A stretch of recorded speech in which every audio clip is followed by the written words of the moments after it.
It's been a little while since I've recorded anything, so here we go. Part 8. I think I'm up to part 8. I split episode part 7 whatever into 2 bits because I kind of rushed it and skipped over a lot of details, but in part 7 I tried to maintain somewhat of a normal life, and it didn't work out that well. And everybody found out that I was using heroin, and I managed to get a job at Keylabs again, which was kind of a major break for me. And I started doing methadone, which didn't didn't work out as well either. But the summer of 2003, I ran into MJ again. This was right after I started working at Key Labs, and he had a new way of doing cocaine, which, my head still hurt from the previous time of doing cocaine. And so I was a little hesitant, but what they had done is they had, mixed the cocaine powder with some baking soda and put it on a sheet of tinfoil, and then we would smoke it off of it. And I got just wickedly high from it. It was much different than snorting it. So I was back hanging out with MJ every once in a while, doing coke and heroin again. And Barbarella was there every step of the way. She had a coworker that we were buying coke from, and we eventually got our own hook up in the city that we would drive up and meet every day almost to buy heroin and sometimes cocaine, but we could get better and cheaper cocaine from her coworker. So that's how we spent the summer of 2003. Just I would go to work. She would show up around 3 o'clock, and then we would head up to the city, and then we would meet her coworker friend and buy coke. And that got expensive really fast. And I was only working part-time, so I wasn't raking in the cash or anything. And I had worked with all the people at Key Labs for years, so they all trusted me, and they didn't really know I was using, and my life was kind of out of control. So I was in charge of doing my own time cards every week. I would submit my hours, and then I would get a paycheck, and nobody paid any attention to it. They just trusted me that I would be honest with my hours, and I would get paid for them. I was getting paid through a third party payroll company, and so the people at Keylabs didn't really see my time slips, and I thought nobody even cared about my time slips, and Barbarella convinced me to put in more hours than I had actually worked, because we were starting to run out of money. And up until that point, I had really never screwed over anybody in my addiction. Like, I was still very much an honest person and naive, and I still felt like I was a good person. So lying on my time card, that was kind of a big deal to me, because I had never done anything like that in my addiction. It had always been my money that I was spending on drugs, but when I completely ran out of money and my paychecks couldn't cover our habit, well, we had to figure out another way to get money. So Barbarella convinced me that, you know, some hours here, some hours there, nobody would ever find out. And nobody did for a while, but it got to the point where I was actually getting paid overtime because I was submitting so many hours. And they found out pretty damn quickly, and people were not happy. Keylabs fired me again. It was the second time of being fired by them, which sucked because I completely betrayed my manager, who was also my friend. Like, he was my mentor. When I got out of high school and I started working at Keylabs, um, the guy I reported to, he was a good friend of mine. And I completely betrayed his trust and screwed him over.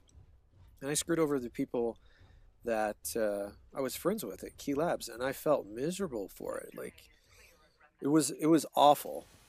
But I was fired, and then the third party payroll company, well, they basically gave me 30 days to pay back all of the money, or else they were going to press charges. And I obviously didn't want to get in legal trouble. I hadn't been in any legal trouble up to that point. So that was the last thing I wanted. But I didn't have any money and I didn't have a job. Um, so the only way I was going to cover that much money was I was going to have to sell my ATV, which was actually worth a good chunk of money. And I sold it. I ended up selling it for the exact amount of money that I owed. So I had no extra money left over from selling it. And I managed to get another job shortly after that, at a different startup company, local startup company, but I was making a significant amount of money less than I was at Keylabs. And it was a company called iArchives, which the only reason why I got that job is I knew somebody that worked there. And money was just super hard to come by. So Barbarella didn't have any way of making any money because she lost her job. She just stopped showing up to work, as far as I know. So she didn't have any money coming in. I didn't have any money coming in for a while. And it got to the point where I started pawning all my shit. You know, I still had all my stuff that I had accumulated over the years, and all my video game consoles, all my DVDs, all my music CDs, just all this shit that I slowly started pawning, which pawn shops are a total scam. They don't give you, they don't even give you a fraction of what your shit's worth. So, but at that point, I started to realize that this was more than just like a speed bump. Like, this had become my life. And this was a lifestyle I was now fully embracing and living, the junkie lifestyle, the pawning shit to get drugs every day. That is the life that I was living. That was my reality. And so I got a job at iArchives. It lasted 2 months before I was let go. Don't know why I was let go. I still showed up, but I did a shit job, you know, and they knew it and they just let me go, which was fine. Like, at that point, I was beyond caring. I was beyond giving a shit about living a normal life and, um, you know, kind of getting my shit together. Like, I didn't care. Um, I had fully cut myself off from all my friends, all my family, um, and you know, I was living out of my truck, and it was now fall of 2003. It was cold and it was just awful. And you know, I would stay in a hotel every once in a while, Motel 6, which you know, it's just a cheap place to stay when you're a junkie. and just pawning all my shit every single day until I ran out of stuff to pawn. I had pawned my entire music collection, which I was super proud of. I had hundreds upon hundreds of CDs of music and all my video game consoles, all my video games, just anything that was any value to me, I ended up pawning in that stretch from end of summer throughout the fall. And a lot of the junkies that I kind of ran with, their lives all kind of devolved as well. Like it was very much a progression that happened when I first started partying with the my neighbors, the Fast and the Furious. You know, they all had um, somewhat normal lives, but when I met up with them again in the summer of 2003, they were all kind of just, you know, they would crash at people's apartments, they were living on the street. Just their lives had spun out of control as well. And one of the people from that group ended up overdosing and dying. And it just kind of happened. It came and went, and nobody seemed to care. You know, it was like one day everybody was like, this guy is dead. And people were shocked about it. But then the next day we were just back to driving up to the city and buying our shit and getting high.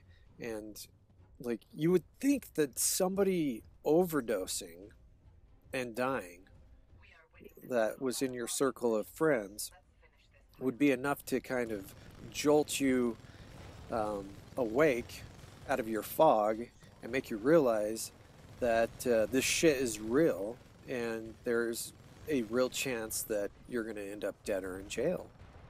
But it wasn't for anyone. Um, MJ and his new friend, we'll call him TS, uh, they were in and out of jail. I would see them around. Um, they ended up breaking into my truck and stealing my subwoofer and my deck.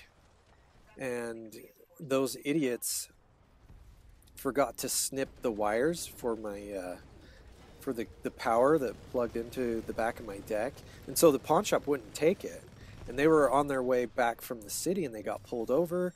And I remember a highway patrolman called me up and said, "Hey, do you know TS and MJ?" And I'm like, "Yeah." And the officer was like, "Well, they admitted to stealing your stereo equipment." And I was like, "Well, what the fuck?" And so they got their asses hauled off to jail for stealing my shit. But at that point, I didn't even care. I sure as hell wasn't gonna go to the police station and pick up my stuff and go through the big formal process of getting my recovering my property. And so I drove around in my truck with this gigantic hole in my dashboard because they peeled my dashboard back to get at my stereo, and they thrashed my truck in the process, but I didn't care. I was so beyond giving a shit about anything in my life that driving around with a thrashed up truck, just, I didn't care. The heater went out in my truck right as shit got cold outside. I just didn't care. I was in a very weird place where I didn't care if I lived and I didn't care if I died. I just didn't care. I just existed. I existed in this weird space where I was just existing. I it was it was a terrible place to be in. But I just went through the motions every day like a robot. You know, I would wake up in my truck with Barbarella. We would drive up to the city. We'd pawn some of my shit. We'd go meet our hook. Well, we called them Mexicans, but that sounds a little racist of me to say that, but all the best drug dealers were Mexican. If you wanted to deal with the white kids in the valley, chances are you'd get your shit stolen. You'd get your money stolen. You'd get ripped off. But the Mexicans, they referred to themselves as Mexicans, and they were always really great to deal with. Yeah, you would have to wait hours to meet with them because they were so busy, but they had this whole little business model going on in the Salt Lake Valley that was pure genius. And there were carloads of kids from the valley heading up to Salt Lake to go meet with their Mexican. And and that's just how it was. I'm sure that's still how it is. And oh man. Well, I just looked and I'm well over the 15-minute mark. So I just feel like I covered so much time, but in such little detail that maybe I'm gonna have to revisit this one as well. Damn me! I don't know what's wrong with me. I'm just not feeling it today. I haven't been feeling it for the last week or so. Just I can do better than this shit. So, anyways, as always, thank you for listening. Stay tuned for what will most likely be part 8.5 as I sit and think about everything that I covered this time. I'm going to realize all the awesome, crazy shit that I forgot to talk about. So, yay.